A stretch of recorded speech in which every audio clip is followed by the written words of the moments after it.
Namaste. We are here with Gautamji for our next podcast, and we are continuing the series Traits of the Ego. Gautam, thank you so much for your time as always. My pleasure, Nick. And Gautam, the response to the first episode was rather nice and very sincere. People asked some very meaningful questions, so I felt it would be nice if we can continue this series and cover all the aspects and traits of the ego and the mind, so it can help devotees become very aware. Like, if they have a sort of framework to know what to look for, it can help them in their journey. Sure, because this is the journey of unraveling the ego and all its projections, defense mechanisms, how it tries to control others, dominate, and so on and so forth. So, I'm very happy that the audience has responded well to the Traits of the Ego podcast, because it shows that there's a sincere effort being made to understand oneself and what life is about. So, Gautam, in today's episode, I felt we can theme it on the difference between a reaction and a response. Every human, I feel, will come under situations where, pretty much all day, every day, where you are challenged. The way life is, situations, people, places, things can be challenging. Right. So I felt if we can talk about the various aspects, and maybe you can give some tips and some questions, maybe they can ask themselves, that can help them differentiate, and we just cover all the aspects of this. Yes, Nick, and this is a very important point you have raised, because most of us are reactive in nature, especially when our buttons get pressed. We just react like we have been doing in the past, you see. So, irritation would arise, let's say anger may arise, and we keep repeating this pattern of a specific reaction on and on and on. And what spiritual inquiry is about, what sincerely following a master's teaching is about, is looking at these patterns, looking at our past behavior, why we do the things we do, why we say the things we say. And so this actually is really beautiful, because any moment that we face brings forth either a reaction or a response. You see, now let's go a bit deeper into it. All our reactions are based on our past conditioning, who we think we are, how life has shaped us. You see, so supposing someone irritates us, that irritation is a reaction, and that reaction is appearing within us. It really has nothing to do with the other person. You see, we think that someone says something and I get irritated. But the fact is that person is just a trigger. This irritation is deep within oneself, and it is waiting to come out. So, in effect, we should be thankful for someone who irritates us, because they are giving us an opportunity for us to look at this reaction within us. You see, so let's say that a reaction happens in unawareness. It's like a knee-jerk reaction. Something happens and I react. Something else happens and I react. And my life goes on and on in this mode of reactivity. So it is a life lived in unawareness. Now, a response has a different quality and a different energy to it. You see, that is an important distinction between a reaction and a response. A response is not knee-jerk. It is not based on this accumulation of past conditioning and who I think I am and what the world has done to me. That is why we find that a sage will respond. The ordinary person reacts. You see, the sage is open to what the next moment brings, which includes what someone may tell the sage. Okay, but the sage's response is not based on a doership, someone is doing this to me. He is viewing the person as an expression of consciousness, and maybe the person says something which the sage may not like. But the sage is not carrying this baggage we are, this load of conditioning, hardwired conditioning. The sage accepts that whatever the person says, they are entitled to say, it is their right. Whether or not we take delivery of it is up to us. Yes. You see? So, in that sense, you can already see the difference between a sage's response and an ordinary person's reaction. So, it is just this acceptance. If we go back to the teachings, supposing we look at one line where Baba says, see the divine, see God in all. As simple as that. If we just live that sentence, what happens? We accept that the person in front of us is equally an expression of God, just as I am. So that fight is not already taking place. You see, we've not set ourselves up in opposition to the other, and so we react. That is gone. I accept that the other person's view is based on their conditioning, their nature, just like mine. If this acceptance is total, if Baba's words are truly imbibed, I will respond to the situation, because there will be no animosity, there will be no negativity in the energy, there will be no targeting an individual with my guns, saying that I'll get back to you. You see, all that drops away. And so this whole action-reaction loop which the ordinary person gets stuck in, you can see couples arguing or two people arguing. It's like a tennis match. It just goes on and on and on and on. And that is what perpetuates the ego. I am right. And the other person says, I am right, you are wrong. And this keeps going on. I am right, I am right, I am right, I am right. Nobody is right and nobody is wrong. When we live this, our life becomes more an expression of a response to life. A response to what the next moment may bring, pleasure or pain. A response to whether someone comes in front of us who we may or may not like. Yet we find there is equanimity, there is an understanding, and therefore the flavor of our response or even our reaction undergoes a tremendous change in our approach to life. So, Gautam, can we take an example here? Say if someone works in an office and they are not given their due respect if they've, say, completed a task which was rather big, someone else takes the credit. Now, if they have a reaction arise unconsciously, one thing that comes to mind is to begin to watch the reaction. See, it will have an emotional response, it will have a physical response, and you will have a thought or mental response, which then pours out and what we will label as a reaction. Right. If a devotee is sincere and they do this as a practice and they start watching it, so you almost nip it in the bud, so to speak, that awareness would help. Yes, it will certainly help. There's no question of it. And that is what I refer to as witnessing. So even if, let's say, I felt I did a great job and I'm not acknowledged, and I feel a sense of maybe resentment or I feel unappreciated, even that feeling is witnessed. It is not judged that I should not be feeling this, you see, because that is the ego coming in through the back door.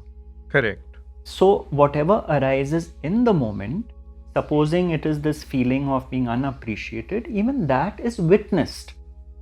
You see, what witnessing does is it creates a gap between what I am feeling and who I truly am. Witnessing creates this separation where I'm able to watch what goes on within me. Now what happens?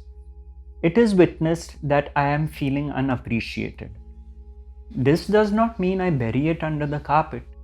There are two things I could possibly do. One is I can accept that, okay, I am unappreciated and I feel so, and that is how it is. The other is I may feel that since I've witnessed this feeling of not being appreciated, I'd like to talk to my senior. I'd like to explain to him or her that, look, this is how the situation is and this is how I view it. You see, and put one's cards on the table, so to speak. The difference is that in both cases, it is a response. Yes. It is not a situation where I storm into my senior's cabin and say, how dare you not appreciate me? Who do you think you are? I have done so much work and this is happening to me. I don't deserve this. You see, that is the dialogue of a reactive mind based on doership. That is what I mean when I say the quality of our life starts changing. You see, because there's an acceptance of one's nature, and there is an acceptance that even if I am moved to raise this point, the way it is done is in a more compassionate, equanimous way where I put my point across. Because perhaps there is a misunderstanding, perhaps the senior has not realized my crucial role in this and my colleague has taken the spotlight away, or whatever it be. The way I approach it changes. My attitude to what has happened, where I feel unappreciated, that attitude has got transformed thanks to the teaching. So I start living my life with a change in attitude. You see, we all will face situations. So like you mentioned, feeling unappreciated, it is not that that situation will stop, but how I deal with it, what is my attitude to it, based on how deeply I have imbibed the teachings. You see, because teachings are meant to be lived. They are not meant to be read in the book, let's say the Sai Satcharita, and kept by the bedside, and then there's no application in daily living. So coming back to this, I am so happy to see that traits of the ego. There are such beautiful comments which shows that people are wanting to explore this troublemaker, this ego which takes away one's peace of mind, you see. Yes. That is how beautiful this teaching is. Just coming back to the Satcharit, see, when Baba said, if someone asks you for money and you don't want to give, say no, don't bark like a dog, right? Yes. Even there, that is an example of reaction and response. He's teaching us that. Absolutely. Their money is used as an example. So, if, for example, between a husband and a wife, say one person has a tendency to provoke and one has a tendency to get provoked, say the person who is on the receiving end doesn't play along and, consciously responds, then slowly, as they say, tali ek haath se nahi bajta hai. Exactly. You see, and also, Nick, there's a very important point here that, like you said, it takes two people to play a tennis match, right?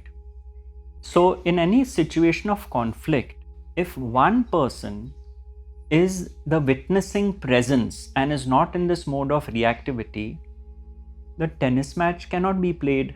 Correct. So, it also doesn't take both people in the situation to have a certain understanding or awakening. Even one person having it is enough. Absolutely right that acceptance is there, but that does not mean you get walked over. Every individual has to decide for themselves that till what point am I okay to take this behavior or this tirade, etc. The individual has to take a decision.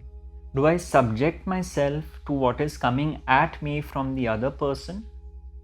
Do I subject myself to that indefinitely? Or I share my point of view and I see if there is a transformation in the equation, and if not, and if I find it unbearable, then I walk away from the situation. This depends on one's nature and one's conditioning. Some people may not feel they are capable of walking away. You see, especially those who are timid or shy, that is their nature. But to clarify, this teaching does not mean that one becomes a doormat. Correct. It means people are accepted. Thereafter, as Krishna says in the Gita, do precisely that which you think and feel you should do. So, this is an important point to consider. Gautam, one other aspect of the ego, specific even to reaction and response, is the incessant thinking, unconscious thinking that people go through. See, I don't think this is very widely discussed in the Baba circle, but in the normal case of a person that is not a sadhak, the mind, see, whether it is what you differentiate as the thinking mind or the working mind, but generally, if the mind is left alone, it is going in circles. It is safe to say that for most people, Gautam? Yes, it is because it is the unaware mind lost in the dream of thinking. Correct. So now coming to this, I do feel if devotees also take this as a practice to watch the mind, see, even before an event happens, like before they are in a situation of reaction or response, that the likelihood of you being more responsive in life really depends on how much gaps you have in your mind. Yes, and as Osho rightly said, hell is not a place. Hell means to not be aware. Because what happens when we are not aware, Nick, is we create hell for ourselves and we create hell for others, you see. And to not be aware means we are lost in the dream of the dead past or an imaginary future.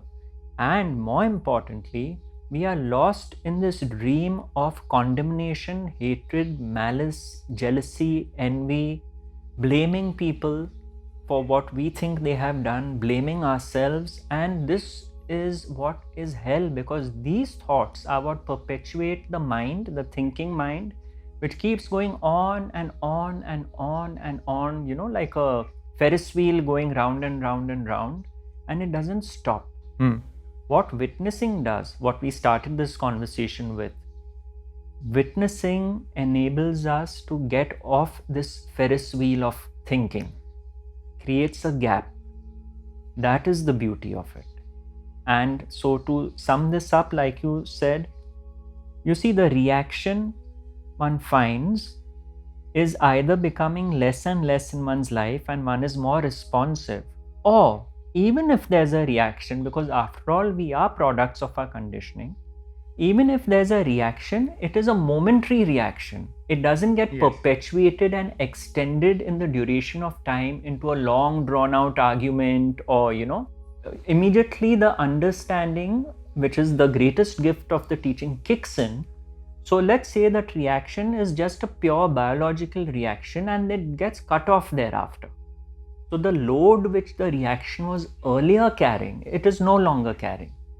So either way, even if going forward, the sincere seeker who is really working on themselves, going forward, they will find that either the reactions start turning to responses, or even if they are reactions, because we are all human, the reactions don't carry that mother load of emotions like they used to earlier. I felt, Gautam, can we go back to the first example? Say I go into the shoes of the person in the office and I have not got recognition, and say you are the boss. So, if I'm in a situation where something like this arises, with my nature, I would first ask, is this necessarily true? The first step. I mean, whatever information like I'm processing, I would first look into that. Then one step I always put is like delay your communication. So your initial reaction to an email or some confrontation, you can always say I will get back to you in an hour or so. Yes. And then you can inquire that is it true? You can just give it some time. And if there is an emotional charge that has come up, if someone specially is rude to you or has said something, Yes. it gives you time to sit with the sensations, watch it, and then the chances of you responding, I feel, are much higher than straight off, going. And you can, as we said, you can always be assertive if, for example, you feel after looking into it deeply that yes, something's not resonating with you. By all means, even you can be assertive without reacting. Yes, in fact, you have recommended a wonderful practice because it reminds me of my younger days at work. You know, when I felt injustice was being done by a client, let's say, who was questioning a bill or who was rude to my colleagues, what I would do is I would immediately write out a mail, but I would not send it. I would send it the next morning. And before sending it, I would look at what is written. And I was so surprised that I would find words which I would not normally use. But now that I had looked at it with a fresh mind, not as a reactive mind, the next morning, it allowed me the time to make changes, be more objective, be more neutral, and then send the mail. Okay? Yes. Now, this awareness had kicked in.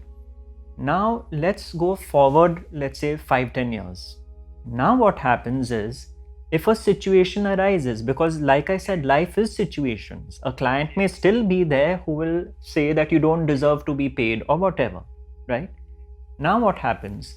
I write a mail, and when I say I am referring to anyone now with the understanding, I write a mail, I don't send it.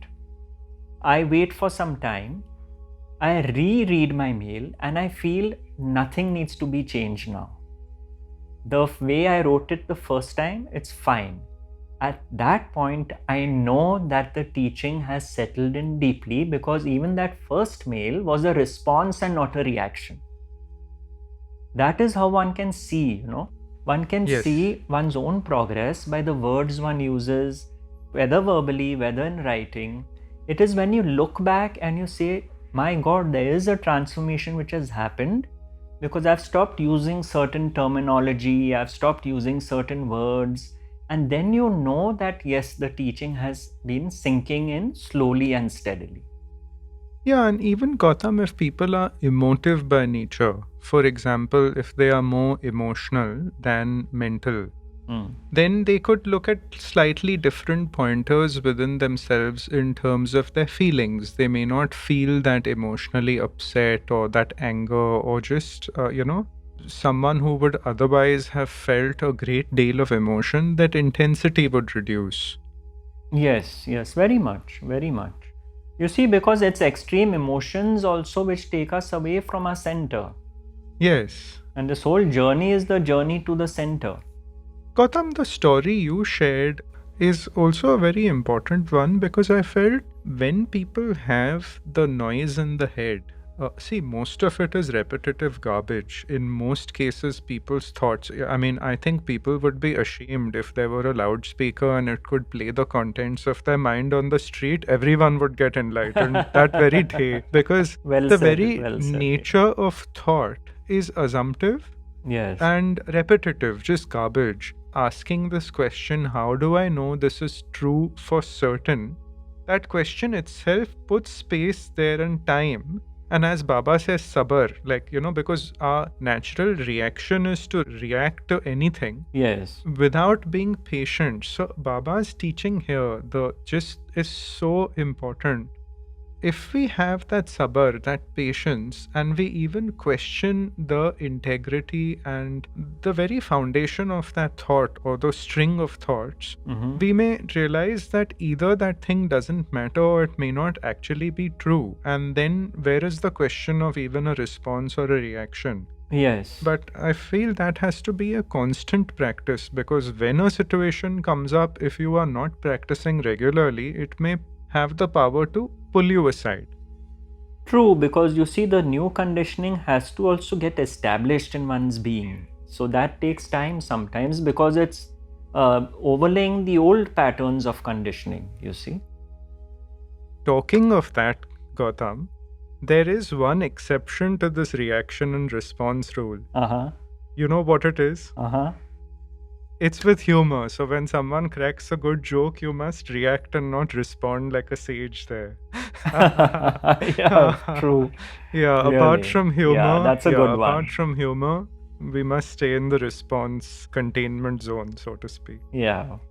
Which actually shows that laughter is a natural Yes, process. absolutely. Yeah. That's actually quite beautiful that you raised that point. It's natural. It's a natural response. The Yes. reaction of the laughter is a natural response. Yes. So we'll leave it at that with some laughter after a very Yes, serious talk. yes. So thank you, Gautam, for your time as always. My pleasure, my pleasure. And thanks to everyone. Thanks to your team who is doing such an amazing job. And I've seen that y'all have now, I think y'all are at almost 80,000 subscribers, which is very commendable. And It's all the grace of Baba. yes, yes, may it really spread far and wide. And I'm extremely happy that there's so much interest in this aspect of Baba's teachings, which is really being looked into with a lot of depth, understanding, inquiry. And it's really, I'm sure Baba is thrilled to see that this is He happening. has a great sense of humor, so I'm sure he'll like the last aspect of this. Yes, yes. I hope for the others as well. Wonderful, Gautam. Okay. Thank you as always. Thank you, Nick. Bye.